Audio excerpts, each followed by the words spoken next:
اور جس کو ایمفسائز پہلے بھی کیا ہے، اب بھی اس تقریر میں ہوا ہے اور آئندہ بھی ہونا چاہیے کہ پاکستان ہر متنازع مسئلے پر ہندوستان سے گفتگو کرنے کو تیار ہے، کیونکہ اس میں جو مسئلے جو بنتے ہیں نا، ایک تو کشمیر ہے، دوسرا انڈیا کے پوائنٹ آف ویو سے ٹیررزم کا جو ہے ایشو ہے، اور تیسرا یہ ہے کہ بائی لیٹرل ریلیشنز جو پاکستان اور انڈیا میں عملی طور پر ٹوٹے ہوئے ہیں، لیگل میں تو نہیں ٹوٹے ہوئے لیکن عملی طور پہ وہ موجود نہیں ہیں، ان کو بحال کرنا. تو یہ چیز یو این کے فورم پہ کہنا، اس کے علاوہ بھی کہی گئی ہے، وہ بہت اہم ہے اور اسی کو رپیٹ کرنا چاہیے، کیونکہ انڈیا کے ریپرزنٹیٹیو کی بھی تقریر جو ہے نا آج ہونی ہے، آج ہی شیڈولڈ ہے، کسی وقت لیٹر دن میں وہاں یہ تقریر ہوگی. جو وہاں سے تو کوئی مثبت جواب کی امید نہیں رکھی جا سکتی نا؟ نہیں، وہ تو سوال ہی پیدا نہیں ہوتا، اس لیے کہ دونوں کے پوائنٹ آف ویو میں اتنا فرق ہے، دونوں کی ترجیحات میں اتنا فرق ہے، اور دونوں کے جو علاقائی سوچ ہے اور مفادات ہیں ان میں چونکہ تضاد ہے، اس کی وجہ سے یہ ڈاکٹر صاحب مئی کے بعد اب جب خارجہ محاذ پہ بھارت تنہائی کا شکار ہے، پھر امریکہ کے ساتھ تعلقات میں وہ اس طرح سے بہتری نہیں ہے جس طرح پہلے تھی، تو آپ کو لگتا ہے کہ اس موقع پر کوئی پریشر لے گا بھارت؟ نہیں، دیکھیں پریشر تو خیر نہیں، پریشر کی بات نہ کریں. وجہ یہ ہے کہ انہوں نے وہی باتیں کہنی ہیں جو اس سے پہلے وہ کہہ چکے ہیں، کوئی نئی بات نہیں. اس کا جواب دینا ہے انہوں نے. پاکستان نے کہا ہے کہ انہوں نے اس طرح مؤثر طور پہ جو ہے جنگ کا جارحیت کا مقابلہ کیا، اور یہ کہ پاکستان ہندوستان کی طرف کے انکریجمنٹ سے جو ٹیررزم ہو رہا ہے اس کا مقابلہ کر رہا ہے. ظاہر ہے ہندوستان اس کا جواب دے گا، ظاہر وہ یہ ماننے کو تو تیار ہو نہیں سکتے نا، نیچرل ہے یہ بات ان کی. وہ الٹا پاکستان پہ الزام لگائے گا کہ جنہیں یہ دہشت گردی کرتے ہیں اور انہوں نے کشمیر میں یہ کر دیا، کشمیر میں وہ کر دیا. تو یہ فیکٹس تو سب کے سامنے ہیں، اور اس سے لوگوں کو اندازہ جو ہے وہ ہو جائے گا کہ حقیقت کیا ہے. کیونکہ ہندوستان جنگ کے بارے میں کچھ بھی چیزیں ڈینائی کرتا رہے، ماننے سے انکار کر دے، اس سے فرق نہیں پڑتا، لیکن بین الاقوامی سطح پر چیزیں پتہ ہیں. دیکھیے جہاں تک اس تقریر کا تعلق ہے، آپ یہ کہہ سکتے ہیں کہ جو پاکستان کی خارجہ پالیسی کے بنیادی خط و خال ہیں وہ انہوں نے اس تقریر میں بیان کیے. تو ایک طرح کی سمری ہے پاکستان کی خارجہ پالیسی کی، جس میں جہاں ایک طرف مسئلہ فلسطین کا ذکر ہے، اسرائیل کی مذمت ہے، جو پاکستان ہماری خارجہ پالیسی کے بنیادی خط و خال یہی ہونے چاہیے تھے. اس کے علاوہ اور ہیں کوئی نہیں نا. دیکھیں نا، اس میں ہونے چاہیے کی بات نہیں ہوتی، اس میں یہ ہے کہ آپ کر کیا رہے ہیں. جو اس وقت ہمارا جو سٹینڈ ہے فلسطین پہ ہے، اسرائیل کے بارے میں ہے، ہندوستان کے بارے میں ہے، اور بین الاقوامی جو معاملات چل رہے ہیں، ایشوز جو چل رہے ہیں، ان پہ جو پاکستان کا سٹینڈ ہے وہ انہوں نے وہاں پیش کیا. اور اس کا مقصد بھی یہی ہوتا ہے. ایک طرح جی یہ جو ہوتا ہے نا، سال میں تقریریں ہوتی ہیں، پریزیڈنٹ، پرائم منسٹر اور وزیر خارجہ اس کیٹیگری کے لوگ گفتگو کرتے ہیں، تو بنیادی طور پر وہ اپنی پالیسی کا خط و خال یا جو وہ آفرز کرنا چاہتے ہیں، جس طرح پاکستان نے آفر کی ہے ڈائیلاگ کی. اس سے پہلے بھی میرا خیال ہے پرائم منسٹر نے ایک دو تقریر میں ڈائیلاگ کی بات کی ہے. ہندوستان کو ڈائیلاگ کی آفر کی ہے، اور ویسے بھی ڈائیلاگ ہونا چاہیے، لڑائی بھی کر لی. ڈاکٹر صاحب ہر پرائم منسٹر ہمارا پرائم منسٹر بننے کے بعد سب سے پہلے یہ آفر کرتا ہے. ہاں ڈائیلاگ کی تو ہم آفر کرتے ہیں، لیکن ہندوستان کی سچویشن یہ ہے کہ وہ ڈائیلاگ کر کے وہ سمجھتے ہیں ہندوستان اور پاکستان برابر ہو جائیں گے، ہم کیوں پاکستان کو لفٹ کرائیں. لیکن میرے خیال ہے مئی میں جو کچھ ہوا ہے، نہ ایڈمٹ کرے ہندوستان کے جو انڈیپینڈنٹ اینالسٹ ہیں وہ جانتے ہیں کیا ہوا ہے، حکومت کو بھی پتہ ہے. اچھا، بین الاقوامی سطح پر جو ملٹری ایکسپرٹس ہیں، جو ملٹری انالیسس بین الاقوامی سطح پہ آ رہی ہے، وہ بھی میرا خیال ہے ہندوستان والوں کو پڑھ لینی چاہیے. تو اس سے تھوڑا سا یہ اندازہ ہوگا کہ وہ 4 سے 10 مئی تک کیا ہوا تھا، جو ہے 6 سے 10 مئی تک کیا ہوا تھا، وہ سب ان کو جو ہے وہ پتہ لگ جاتا ہے. تو انہوں نے یہی باتیں اس میں ریپیٹ کی ہیں. میرا خیال یہ ہے کہ یہ ایک اچھی پریزنٹیشن ہے. وہ پریزنٹیشن اس لیے بھی ہے کہ وہاں پہ اتنے ڈیلیگیٹس بیٹھے ہوتے ہیں، اور مسلم ڈیلیگیٹس وہاں سارے موجود تھے. تو اس میں فلسطین کو اور اسرائیل کے معاملے کو آپ کبھی اگنور نہیں کر سکتے. ویسے بھی پاکستان کی 47 سے جو خارجہ پالیسی ہے، اس میں فلسطین ہمیشہ ایک اہمیت کا حامل رہا ہے. حتیٰ کہ قائد اعظم کے اپنے بیانات آپ کو مل جاتے ہیں بالکل فلسطین کے حق میں. پاکستان بننے سے پہلے بھی قائد اعظم کے بیانات مسئلہ فلسطین پہ ہمیں ملتے ہیں. تو یہ تو وہ ہے مسئلہ فلسطین، تو وہ چیز ہے جس کے بغیر پاکستان کی خارجہ پالیسی مکمل نہیں ہوتی. اسی طرح کشمیر تو 47 سے ہماری خارجہ پالیسی کا ایک مین فیچر ہے، اور آج بھی وہی چیز انہوں نے بات کی ہے. تو آپ کہہ رہے ہیں ہم نے تمام پہلوؤں اور تمام جو بنیادی نکات تھے ہماری خارجہ پالیسی کے اس پر بات کی ہے، جو کہ بہت اچھی بات ہے. رسول بخش رئیس صاحب، آپ کی نظر میں ایک تو بھارت کی شکست کا پرچار کیا، پھر مذاکرات کی بات کی بھارت کے ساتھ، اور کشمیریوں کا ذکر بھی کیا، اور فلسطینیوں کے ساتھ ہونے والی ناانصافی کا بھی ذکر کیا. کتنی جاندار تقریر تھی وزیر اعظم کی آج؟ میرا خیال ہے کہ جو بنیادی مسائل ہیں پاکستان کی خارجہ پالیسی کی، اس کی جو جہت ہے، رخ ہے، سمت ہے، اس کا انہوں نے مکمل طور پر احاطہ کیا ہے.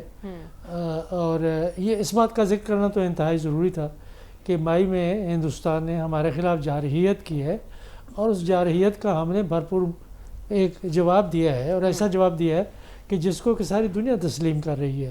اور اس کی تائید صدر ڈونلڈ ٹرمپ کی طرف سے بھی ہے، اور دنیا کے جو دیگر بڑے بڑے اخبارات ہیں، رسالے ہیں، تھنک ٹینکس میں جو لوگ کام کرتے ہیں، ان کی رائے بھی کوئی مختلف نہیں ہے کہ ہندوستان جو مقاصد حاصل کرنا چاہتا تھا، اور جس قسم کا یہاں پہ ایک اسٹریٹجک انوائرنمنٹ پیدا کرنا چاہتا تھا پاکستان کے اوپر ملٹری حملہ، اور بھرپور طریقے سے انہوں نے حملہ کیا تھا کہ ہم اگر اس کا جواب نہ دیتے تو آگے پتہ نہیں وہ کیا کچھ کرنے کے لیے تیار تھا. تو یہ تمام معاملہ ساری دنیا کے سامنے رکھنے کی ضرورت تھی، وہ انہوں نے رکھی. اور ظاہر ہے کہ ہمارا دعویٰ درست ہے کہ ان کے جہاز بھی گرائے گئے، اور ہم نے ہندوستان کا صحیح طریقے سے بھرپور جرأت سے ہم نے اس کا مقابلہ کیا. باقی چیزیں جو ہیں وہ روایتی ہیں ہماری خارجہ پالیسی کی، وہ تو ہم ہمیشہ لیکن رسول بخش صاحب، دنیا کو یہ بتانا کہ ہم اتنا سب کچھ ہونے کے باوجود مذاکرات کے حامی ہیں، اور بھارت بار بار انکاری ہے مذاکرات کو لے کر، اس کو دنیا کیسے دیکھ رہی ہوگی؟ میرا خیال ہے یہ جو ہر ایک ملک بات یہی کرتا ہے کہ ہم مذاکرات کرنا چاہتے ہیں، لیکن یہ مذاکرات دو طرفہ ہوتے ہیں، یک طرفہ تو نہیں ہو سکتے.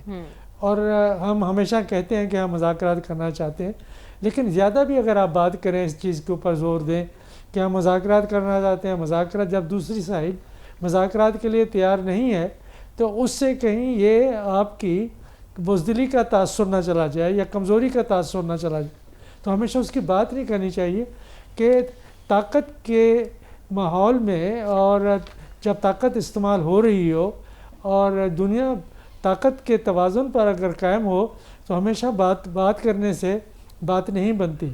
کہ ہاں بالکل بات ضرور کرنی چاہیے، لیکن اتنا اصرار پاکستان کو نہیں کرنا چاہیے کہ جب ہمیں معلوم ہے کہ ہندوستان بالکل آمادہ نہیں ہے بات چیت کرنے کے لیے، تو ہم کیوں پیچھے جا رہے ہیں اور ہم اپنی میز لگا کے بیٹھ جائیں اور دیکھیں جی ہم تو انتظار کر رہے ہیں، وہ مذاکرات کے لیے نہیں آ رہے. تو اس سے دنیا میں کوئی زیادہ تاثر اچھا نہیں جائے گا. بار بار ہمیں بات نہیں کرنی چاہیے. ہر ایک کو معلوم ہے کہ جب مذاکرات ہوتے ہیں تو ہو جاتے ہیں، دونوں سائڈس کو سامنے آنا چاہیے. جس بات کا ذکر نہیں ہے اس کی بھی ہمیں بات کرنی چاہیے کہ ہمیں پاکستان کی تاریخ، ہمارے جو ثقافت ہے، ہماری جو ایک جو منرل ویلتھ ہے اس کی بات کرنی چاہیے تھی، جس کی بات ہو رہی ہے. امریکہ کے ساتھ معاہدہ بھی ہوا ہے. دنیا کو جو شو کے حساب کرتے ہیں، اپنی اسٹرینتھ شو کرتے ہیں، اور صرف ہماری عسکری قوت نہیں ہے، ہماری معاشی قوت بھی ہے، وسائل ہیں، پوٹینشل ہے، ایک معاشرہ ہے، ایک مارکیٹ ہے. ہم پارٹنرشپ کرنا چاہتے ہیں. اس ٹیکنالوجی اور معیشت کے دور میں ہمیں پاکستان کو ایک اور طریقے سے پیش کرنے کی ضرورت ہے کہ ہم بزنس کے لیے اوپن ہیں. ہماری مارکیٹس، ہمارا معاشرہ، وہ باتیں بھی کرنے کی بڑی ضرورت ہے کہ ہم دنیا کی اکانومی میں کیا کنٹریبیوٹ کر سکتے ہیں، اور کس قسم کے تعاون کی ہمیں ضرورت ہے، اور ہم کن کن ملکوں سے تعاون کر رہے ہیں اور کن سے کرنے کی ضرورت ہے. وہ تو امریکہ میں جو ملاقاتیں ہوئی ہیں اس میں یہ سب باتیں ہوئی ہیں نا، اس کا ہم آگے چل کر ذکر کریں گے. آج کے دن اس پلیٹ فارم پر جو سلگتے ایشوز تھے ان پر بات کرنا زیادہ ضروری نہیں تھا جو وزیر اعظم نے کی؟ میرے خیال میں ضروری ہے، لیکن جہاں آپ یہ باتیں کرتے ہیں وہاں پاکستان کو ایک مجموعی طور پر ایک باثر ملک کے طور پر پیش کرنے کی ضرورت ہوتی ہے، ٹھیک ہے، اور اس میں جب تک کہ آپ معیشت، ٹیکنالوجی، سائنس، ایجوکیشن، معاشرت، ان چیزوں کا ایک مثبت انداز میں ذکر نہ کریں، کیونکہ ہمارا سب سے بڑا مسئلہ امیج کا ہے، اس امیج کو آپ بلڈ کرنے کے لیے ایک جو سافٹ سائڈ ہے پاکستان کی، وہ اس کو پیش کرنے کی ضرورت ہے، جو ہماری سفارتکاری بھی کے ذریعے بھی ہم کرتے ہیں، میڈیا کے ذریعے بھی ہو سکتی ہے کہ اور ذرائع، لیکن یہاں بھی کہیں کوئی ایک نقطہ ڈالنے کی کافی ضرورت میں محسوس کرتا ہوں کہ وہ یہ باتیں بھی پاکستان کے حوالے سے کہ ہم پرانی تہذیبوں کے وارث ہیں اور ان کو متعارف کرنے کی بڑی ضرورت ہے، کہ یہ سمجھ لینا کہ پاکستان ایک ریاست کے طور پر تو 1947 میں آیا، لیکن انڈس ویلی سویلائزیشن، اس کے بارے میں جو سنجیدہ ملک دنیا کے طبقات ہیں ان کی بہت گہری دلچسپی ہے کہ یہاں کی جو تہذیبیں ہیں اور یہاں کی جو آج کل جو بات ہو رہی ہے وہ منرلز کے حساب سے ہو رہی ہے، ریئر ارتھ مٹیریل کے لحاظ سے ہو رہی ہے، اس کو ہمیں مارکیٹ کرنے کی ضرورت ہے، دنیا کو متعارف کرنے کی ضرورت ہے۔ تو آپ کہہ رہے ہیں کہ ہمیں اس میں کچھ مزید بھی ایڈ کرنے کی ضرورت تھی۔ خواجہ صاحب، آپ کی نظر میں، ویسے تو آپ کو لاکھ اختلاف صحیح وزیر اعظم شہباز شریف سے، آج کی تقریر تو آپ کو پسند آئی ہوگی یا نہیں؟ پہلی بات یہ دیکھیں کہ ہم یہاں پہ کوئی پریس ریلیز دینے کے لیے تو نہیں بیٹھے کہ اختلاف نہیں کر سکتے، نہیں اختلاف میرا آپ کر اختلاف سکتے ہیں، میرٹ پہ ہوتا ہے، میں کوشش یہ ہوتی ہے۔ پہلی بات یہ کہ وزیر اعظم صاحب کی جو تقریر تھی وہ انتہائی بیلنس تھی، فارن پالیسی کے جو ہمارے میجر کانٹورز ہیں ان کو انہوں نے بڑے اچھے احسن طریقے سے ایکسپلین کیا، اور جو مجھے سب سے اچھی بات لگی بینگ اے پاکستانی اور ایک محب وطن پاکستانی، جو پوری ملک پوری قوم ہے ہماری، کہ انہوں نے انڈیا کا جو سیاہ چہرہ ہے، ان کی جو مودی کی بگڑڈ پالیسی ہے، اس کا جو ہیٹ ہے، اس نے جو جارحیت پاکستان پہ کی، اس کو بڑے احسن طریقے سے انہوں نے پوری دنیا کو ایک دوبارہ اس کا اظہار کیا، 1 نمبر 2 پھر انہوں نے بتایا کہ کس طرح اس نے ہماری سوورنٹی کو وائلیٹ کیا، پہلے عالمی قوانین کو توڑا، اور اس کے بعد پھر کیا کیا کہ اس نے شہری آبادی کو ہٹ کیا، اور اس کے بعد پھر اس کو وہ دھول چٹائی پاکستان نے کہ 10 مئی کو اس کے 7 طیارے گرائے گئے، اور یہ بہت اچھا کیا کہ میں یہ سمجھتا ہوں کہ ہر پاکستانی اس پہ بڑا دبالا ہوا ہوگا، خوشی کا اظہار کیا ہوگا جب انہیں 7 طیاروں کی بھی بات کر دی، تو یہ تو اب UN کے ریکارڈ پہ بھی آ گئی۔ خیر وہ پریزیڈنٹ ٹرمپ نے بھی کہا، بہت ساروں نے کہا، جیسے باقی لوگوں نے کہا کہ اب تو دنیا کے تمام اینالسٹ اس بات کو مانتے ہیں، تو ہم نے، لیکن اس کے ساتھ بہت اچھی بات یہ ہوئی کہ انہوں نے تمام تنازعات کو ایک اچھے طریقے سے مذاکرات سے حل کرنے کا جو ایک پاکستان کا جو ایک بیسک سٹینس رہا ہے شروع سے کہ we are peace loving country, ہماری ٹیریٹوریل انٹیگریٹی اور سوورنٹی کو چھیڑے گا نہیں، ہم پیسفل رہیں گے، تو انہوں نے انڈیا کو ایک پھر آفر کی ہے، وچ از اے گڈ فیتھ۔ نمبر 2 بات آ گئی کہ اسرائیل پہ مناسب بات کی انہوں نے، غزہ کے متعلق جو بات تھی، فلسطین کے متعلق بات کی، تو وہ جو میجر پوائنٹس تھے وہ سارے ٹک ہو گئے۔ کشمیر پہ میرے خیال سے ان کا تھوڑا سا جو ایمفیسس تھا وہ کم تھا، لیکن ذکر ضرور آیا کہ پاکستان کے لوگ کشمیریوں کے ساتھ کھڑے ہیں، لیکن جتنی انڈیا نے کشمیر میں وائلیشنز کی ہیں میرے خیال سے ان کا دوبارہ احاطہ کرنا ضروری تھا، تاکہ لوگوں کو بتایا جاتا کہ مودی کشمیر میں بھی کتنی اس نے وائلیشنز کی ہیں، کیونکہ آپ یہ بات سمجھ لیجئے کہ ہمارا جو سٹانس فلسطین پہ ہے وہ سیلف ڈٹرمنیشن کا ہے، جو UN کے چارٹر کے مطابق ہے، رائٹ آف سیلف ڈٹرمنیشن، اور اسی بنیاد پہ ہم کشمیریوں کے لیے بھی رائٹ آف سیلف ڈٹرمنیشن مانگتے ہیں، اس لیے فلسطین کا معاملہ اور کشمیر کا معاملہ اپنی فارن پالیسی میں ہم اس کو اس جہت سے دیکھتے ہیں، تو میرے خیال سے کشمیر کے معاملے کو تھوڑا پش کرنا چاہیے تھا، لیکن over all it's a good speech. لیکن دیکھیں میری ایک اگلی بات میں کرنا آتا ہوں، دیکھیں یہ UNGA کی اسپیچ جو ہوتی ہے یہ رسمی بھی ہوتی ہے اور بڑی اہم بھی ہوتی ہے، یہ نہیں کہ اس کی اہمیت کو میں دور کر رہا ہوں، باقی ممالک بھی، افریقہ کے ممالک بھی آپ دیکھیں بڑی زوردار تقریریں لوگوں نے غزہ پہ کی ہیں اور اس طرح کی ہیں۔ میرا کہنے کا مطلب یہ ہے کہ کاش ہم جس طرح یہ اپنے کانٹورز ایکسپلین کرتے ہیں، ہماری اصل میں بھی خارجہ پالیسی اسی طرح آزاد ہو۔ ہماری خارجہ پالیسی آزاد نہیں ہے، ہم امریکہ کی غلامی کرتے ہیں، ہم امریکہ کی لائن ٹو کرتے ہیں، ہم امریکہ کے ساتھ ملنے کو ایک اتنا اہم لمحہ سمجھتے ہیں، جیسے پتہ نہیں کہ لیجٹمیسی جو ہے حکومتوں کو اس وقت ملے گی جب ہم امریکہ کے صدر کے ساتھ مل پائیں گے. یہ جو اس فضا ہے، یہ اس کی وجہ صرف یہ ہے کہ ہمارے لیڈر، تمام سیاسی لیڈران کی میں بات کر رہا ہوں، میں ایک جنرل بات کر رہا ہوں، کہ آپ کو پاکستان کی عوام پہ ٹرسٹ کرنا ہے اور آپ نے اپنی خارجہ پالیسی کو آزاد بنانا ہے. امریکہ یہ نہیں کہہ سکتا مجھے، دیکھیں نا مودی نے، ہم تو مودی کے سخت خلاف، اور مودی ایک انتہائی فاشسٹ ہے اس ملک دنیا میں، لیکن اسے جب کہا گیا کہ رشیا سے تیل نہیں لینا تو اس نے کہا نہیں یہ میرا معاملہ ہے، میں اپنے ملک کو دیکھوں گا. تو ہم بچ جاتے ہیں. یو این میں ہمارا کہنے کا طریقہ کار اور ہوتا ہے، لیکن عملاً ہمارا طریقہ کار اور ہوتا ہے. ہمیں چاہیے کہ ہم اپنے لوگوں سے بات کریں، پارلیمنٹ کو مضبوط کریں، اور پھر کسی جگہ پہ نہ کرنی بھی سیکھیں. یہ نہ ہو کہ ہم سپر پاور، چونکہ امریکہ سپر پاور صرف اللہ تعالیٰ کی ذات ہے، ہم نے آقا جو ہے وہ اللہ تعالیٰ ہے. یہ امریکہ نہ آقا ہے، نہ کوئی صدر دنیا کا آقا ہے. یہ آقا غلام کا رشتہ جو یہ ختم ہونا چاہیے. ٹھیک ہے، تو ہم نے اس ملاقات کا ذکر کرنا ہے جو کہ ہوئی ہے اور جس کے بہت چرچے بھی ہیں. وزیر اعظم شہباز شریف اور فیلڈ مارشل عاصم منیر صاحب ملے ہیں صدر ٹرمپ سے. اس ملاقات میں کیا ہوا اور ایجنڈا کیا تھا اس ملاقات کا، کیا کیا باتیں طے ہوئی، یہ جانیں گے اس بریک کے بعد. اسٹے ود اس.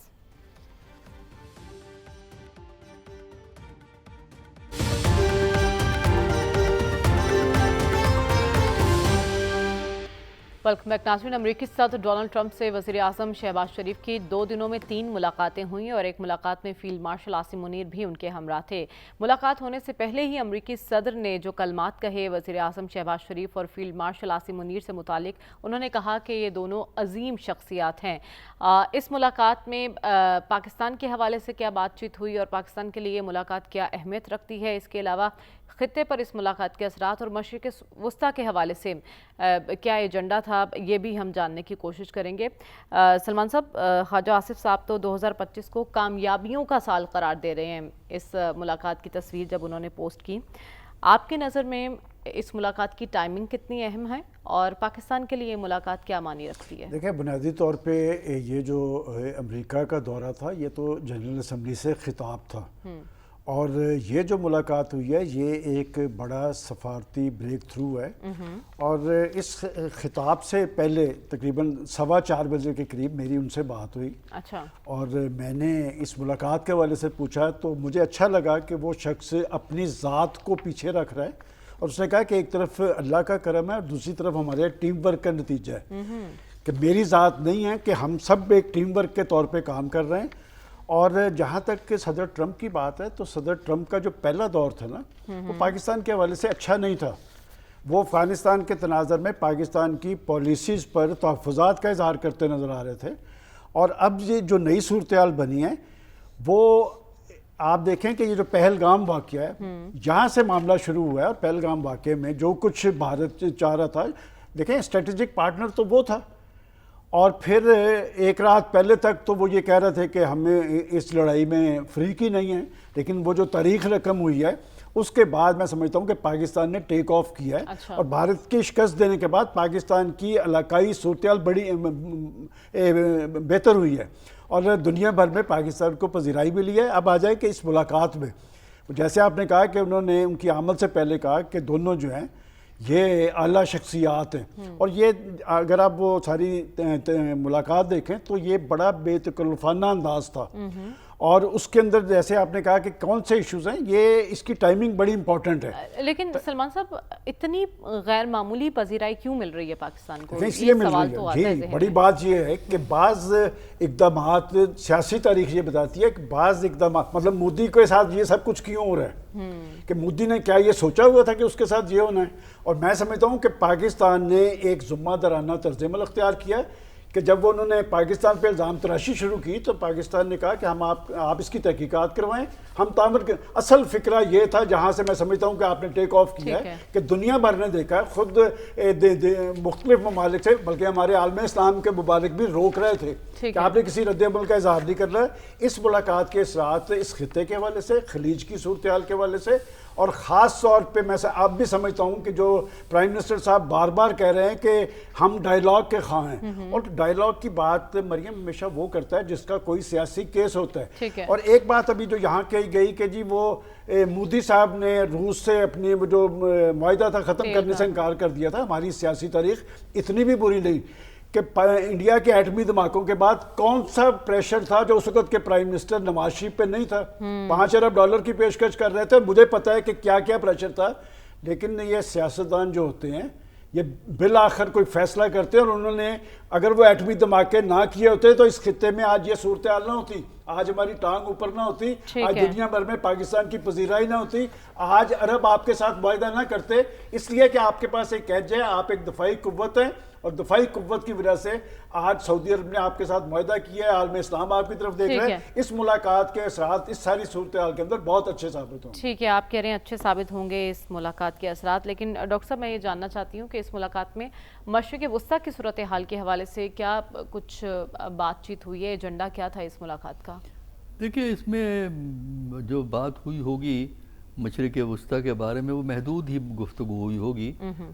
وہ جو پاکستان کا جو سٹینڈ ہے فلسطین پہ اور اسرائیل کے جبر و تشدد پہ، وہ پاکستان نے پیش کیا. پاکستان نے یہی کہا ہوگا کہ امریکہ اپنا جو ہے انفلوئنس استعمال کر کے وہاں سیز فائر ہو جائے، جنگ بندی ہو جائے، کیونکہ جنگ بندی ضروری ہے، کیونکہ جس مشکل دور سے مشکلات سے وہ گزر رہے ہیں فلسطینی، ان کی زندگی بہتر ہونے کے امکانات اسی صورت میں ہیں جب اسرائیل کی جو بمباری جو ہے وہ ختم ہوتی ہے. تو ظاہر ہے یہ بات انہوں نے کہی ہوگی.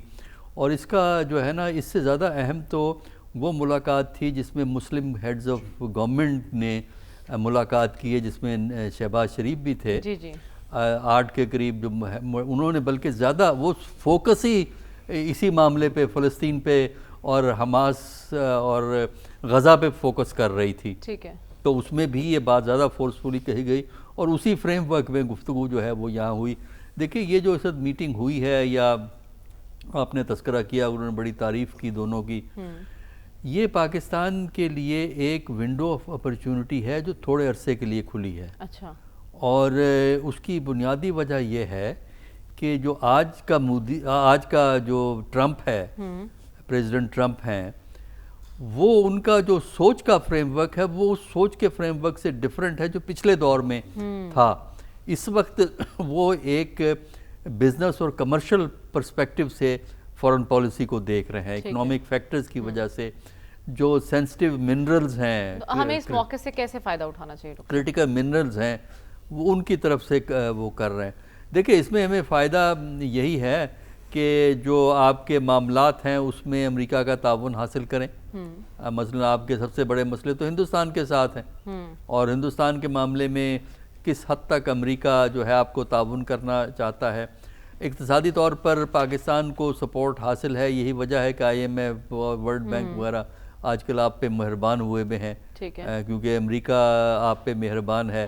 اور پھر جو امریکہ جو اس لیے بھی مہربان ہے کہ افغانستان کے حوالے سے وہ سمجھتا ہے کہ پاکستان کی اہمیت ہے. وہ بگرام ایئرپورٹ اگر ان کو نہ بھی ملے تب بھی وہ پاکستان پہ ریلائی کریں گے، کیونکہ جو امریکہ کا کنسرن ہے افغانستان کے بارے میں وہ یہ ہے کہ یہ ایک ایسا مرکز نہ بن جائے جہاں ٹیررزم جو ہے افغانستان سے باہر نکل کے دوسرے ملکوں میں پھیلنا شروع ہو جائے. تو اس کے لیے وہ پاکستان کی کوآپریشن کی ضرورت محسوس کریں گے. اور اب اگر بگرام مل بھی جاتا ہے تب بھی پاکستان کی اہمیت رہتی ہے. دیکھیے جس وقت امریکن پریزنس تھی افغانستان میں، اس وقت اسلام آباد ایک امریکیوں کا ایک بہت بڑا اڈا تھا ان کی، کیونکہ وہ ایک طرح کا ایک کہنا چاہیے ایک سٹاپ پوائنٹ تھا. جب امریکی باہر سے آتے تھے وہ سیدھے اسلام آباد آتے تھے، اسلام آباد سے پھر اگلا سٹاپ ان کا کابل یا قندھار ہوا کرتا تھا. تو وہ اس لیے اہمیت جو ہے ہو جاتی ہے. تو اس کے علاوہ جو پاکستان کے اقتصادی معاملات ہیں ان میں مدد کی ضرورت ہے. ٹھیک ہے, تو آپ کہہ رہے ہیں کہ ہمیں اس موقع سے فائدہ اٹھانا چاہیے کیونکہ اس کو ونڈو آف اپرچونٹی قرار دے رہے ہیں آپ, جو کہ تھوڑے کم عرصے کے لیے ہی کھلتی ہے. رسول بکھ رئیس صاحب, آپ کی نظر میں اسپیشلی اگر دیکھا جائے خطے کی صورتحال کے پیش نظر اس ملاقات کی اہمیت, اور کیا اس ملاقات سے نتیجہ اخذ کیا جا سکتا ہے کہ خطے میں پاکستان کی پوزیشن پہلے سے مستحکم اور اسٹرانگ ہے؟ میں اس حوالے سے نہیں دیکھتا. میرا خیال یہ ہے کہ جو پالیٹکس ہے جس میں کہ ہم ماضی میں امریکہ کا اتحادی رہے ہیں وہ بہت حد تک تبدیل ہو چکی ہے. اب ہمیں دیکھنا چاہیے کہ جو $500 ملین کا ایک منرل ایگریمنٹ ہوا ہے وہ انتہائی اہم ہے. وہ آپ کے لیے ایک ونڈو آف اپرچونٹی ہے. کسی مسلمان ملک نے اور ابھی اتنا زیادہ انویسٹمنٹ نہیں کی ہے اس سیکٹر میں, اور اگرچہ یہ بائنڈنگ ایگریمنٹ نہیں ہے, یہ پہلا سٹیپ ہے. امریکہ کی کمپنی ہے میزوری میں بیس, اس کا نام ہے US اسٹریٹجک منرلز. اس نے $500 ملین کا ایگریمنٹ ہمارے ساتھ کیا ہے. ابھی میں آپ کو نہیں بتا سکتا کہ کس کے ساتھ ہوا ہے. تو یہ جو اسٹریٹجک منرلز ہے وہ انتہائی طور پر اہمیت اختیار کر چکے ہیں, کیونکہ ان کی اپلیکیشن, ان کا استعمال ڈیفنس میں بھی ہے, کمپیوٹرز میں بھی ہے, ٹیلی فونز میں بھی ہے. دنیا کے اس وقت جو ساری دنیا میں جو نئی ٹیکنالوجیز سامنے ایمرج ہو کے آ رہی ہیں ان میں وہ سارے استعمال ہوتے ہیں. وہ ریئر ارتھ میٹیریلز بھی ہیں, لیکن یہ پہلا سٹیپ ہے کیونکہ آپ نے ایکسپلور کرنا ہے, ڈیولپ کرنا ہے. یہ 5 سے 10, 15, 20 سال لگ سکتے ہیں.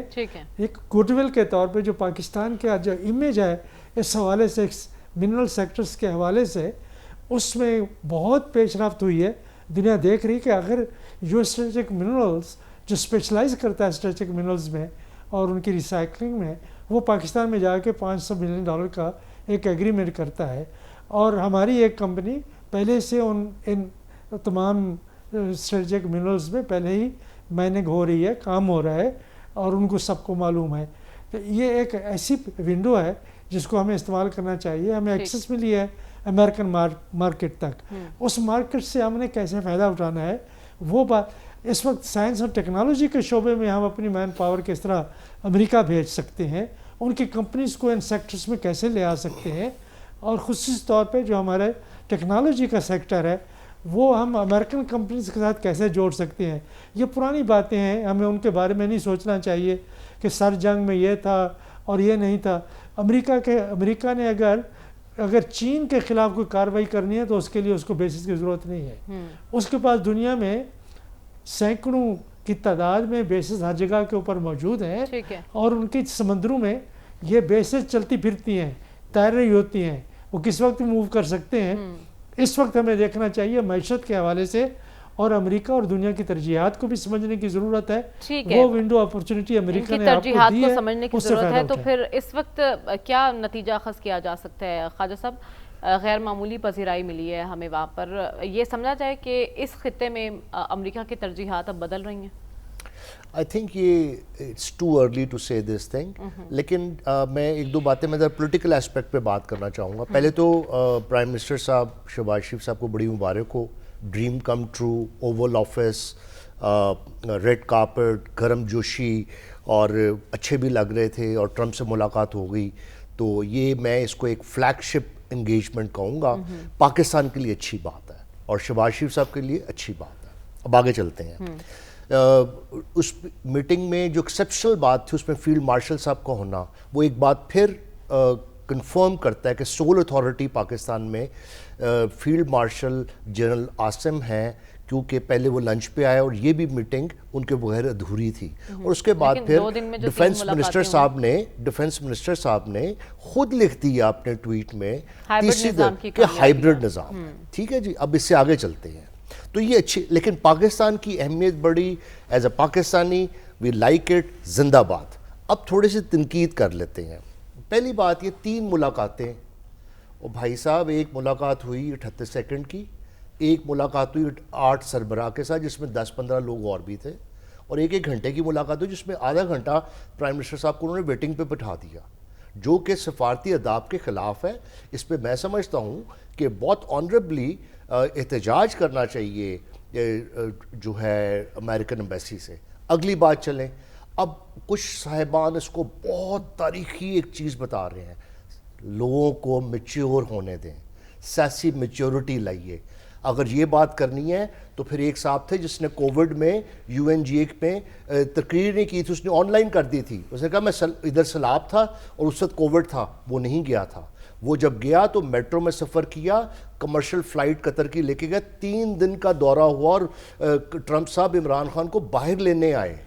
تو وہ بھی ایک نارمل سی بات تھی. اب میں آپ کو بتاؤں نہ وہ کوئی لیکن جس تاخیر کی آپ بات کر رہے ہیں اس سے پہلے آپ نے شاید پریس کانفرنس سنی ہوگی جس میں تعریف کی صدر ٹرمپ نے اور کہا کہ وہ لوگ پہنچ چکے ہیں، میں ہی تھوڑا لیٹ ہو گئے ہوں اور میں عرض کرتا ہوں، میں اس پہ بتاتا ہوں. یہی تو میں آپ کو بتانا چاہتا ہوں کہ میچورٹی کی بات کیا ہے. نہ وہ کوئی عمران خان کا کرتب تھا، نہ وہ کوئی شہباز شریف کا کرتب ہے. یہ کرتب ہے اللہ تعالیٰ کی رحمت کا، پاکستان کی جیو اسٹریٹجک پوزیشن کا. یہ برکت ہے معرکہ حق کی، یہ برکت ہے بنیانم مرسوس کی. اس کی وجہ سے یہ کسی ایک شخصیت کی، شہباز شریف صاحب کا یا عمران خان کا یا مشرف کو بھی اس طرح ہوا، ضیاء اللہ کا بھی ہوا. یہ priorities, he is a deal maker. اور آپ جو کہہ رہے ہیں آج انہوں نے بڑی تعریف کی. ایک دن اس نے کہا ڈیڈ اکانومی ہے امریکہ کی، 3 دن بعد کہتے ہیں امیزنگ اکانومی ہے. پریزیڈنٹ شارا کو کہتا تھا ٹیررسٹ ہے، آپ کہتے ہیں ہی از اے گریٹ مین. تو پلیز ڈونٹ ٹرسٹ اور اس کو ایک کوئی لینڈ مارک اچیومنٹس کے طور پہ نہ پیش کریں. بات یہ ہے پاکستان کا فائدہ کیا ہوگا. اب بیان کر دیا گیا ہے معاشی طور پہ. میں یہ سمجھتا ہوں کہ آپ ٹرمپ صاحب سے بات کریں. ٹرمپ صاحب کی عادت ہے، یہ این بریمر کہہ رہا ہے، the political author and political scientist Stanford کا جو بیٹھا ہوا جیو پالیٹکس پڑھا رہا ہے، وہ کہتا ہے he is unwilling to accept any rules of any person of any country. وہ کسی کے رولز نہیں مانتے. ہم اپنے رولز پہ چلیں گے جناب، ہم اپنی لوگوں کی منشا دیکھیں گے. ہم لیوریج نہیں کریں گے عمران خان کی جیل کو اس طرح سے کہ ہم آپ کو اس کے ہیومن رائٹس پہ کچھ نہیں کہیں گے اور آپ ہمارا کام کریں. یہاں پاکستان کی بات ہو رہی ہے اس کے فائدے کی، آپ کہاں عمران خان کے پیچھے بھاگ جاتے ہیں؟ عمران خان پاکستان کا نام ہے بی بی، عمران خان پاکستان کا نام ہے، پاکستان کا پرائم منسٹر رہا ہے. اتنی نفرت نہ کیجیے آپ ان سے. نفرت بالکل نہیں کر رہے آپ، اپنے الفاظ میرے منہ میں مت ڈالیے. وہ بالکل پاکستان کے پرائم منسٹر رہے ہیں سابق، لیکن اس وقت بات ہو رہی ہے کہ اس ملاقات کی اہمیت خطے کے، میں نے اس ملاقات کی اہمیت ہے ہی نہیں جناب. اس ملاقات کی اٹس جسٹ اے نارمل ملاقات. بس اب بات بعد میں نظر آئے گی. دیکھیں ملاقات کی اہمیت سن لیں.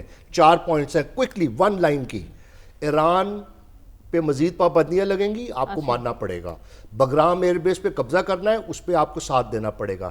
چائنا کو محدود کرنا ہے اس ریجن میں، آپ کو ساتھ دینا پڑے گا. اور last but not least Ibrahim accord ماننا ہے جس کے لیے ایک اسٹیبلٹی سیکیورٹی فورس بنے گی جس میں مسلمان ممالک ہوں گے. اور وہ یہ نہیں کریں گے کہ وہ صرف فلسطین کی حفاظت کریں گے، وہ اسرائیل کی بھی حفاظت کریں گے. یہ بہت بڑا چیلنج آ رہا ہے. پرائم منسٹر صاحب پارلیمنٹ سے ڈسکس کریں. جو آپ نے ڈسکس کی اور بتائے ہیں، اور میں یہی آپ سے جواب چاہتی تھی. میں سوال مشرق میں کا کر رہی ہوں، آپ جواب مغرب کا دے رہے ہیں. آپ ہر میرے سوال کے جواب میں عمران خان کو لے آتے ہیں. جب ہم سیاست کی بات کریں گے آپ ضرور عمران خان پر بات کریں، ہم آپ کو نہیں روکیں گے. مجھے اس وقت ایک بریک کی جانب بڑھنا ہے. بریک کے بعد واپس آئیں گے تو بات کریں گے پیپلز پارٹی اور نون لیگ کے درمیان کیا چل رہا ہے. جانیں گے اس بریک کے بعد. اسٹے ود اس.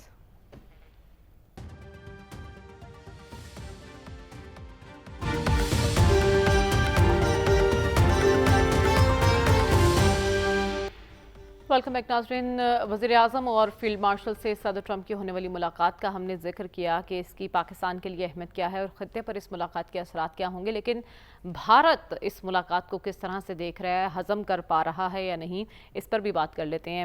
سلمان صاحب، ہم نے دیکھا 10 مئی کے بعد بھارت کے امریکہ کے ساتھ تعلقات کی نوعیت ویسی نہیں رہی جیسے پہلے تھی. اب اس ملاقات کے بعد بھارتی قیادت کیا سوچ رہی ہوگی؟ دیکھیں، میں نے تو ان کا میڈیا دیکھا ہے اور ان کا میڈیا جو گودی میڈیا تھا اس وقت وہ خود اسے مورد الزام ٹھہرا رہا ہے کہ خود مودی صاحب سے پوچھ رہا ہے کہ یہ سب کچھ کیا ہے کہ آج دنیا پاکستان کی طرف دیکھ رہی ہے. اور مودی صاحب تو پہلے ان کی خبر آئی تھی کہ وہ بھی وہاں جائیں گے، پھر آیا کہ جے شنکر آئیں گے. اب جے شنکر وہاں پر ہیں اور مودی صاحب کا نہ جانا ہی ظاہر کر رہا ہے کہ پاکستان کی چونکہ ایک چڑھ بچی ہوئی ہے اس صورتحال کے اندر مودی صاحب کے ساتھ کیا ہونا تھا.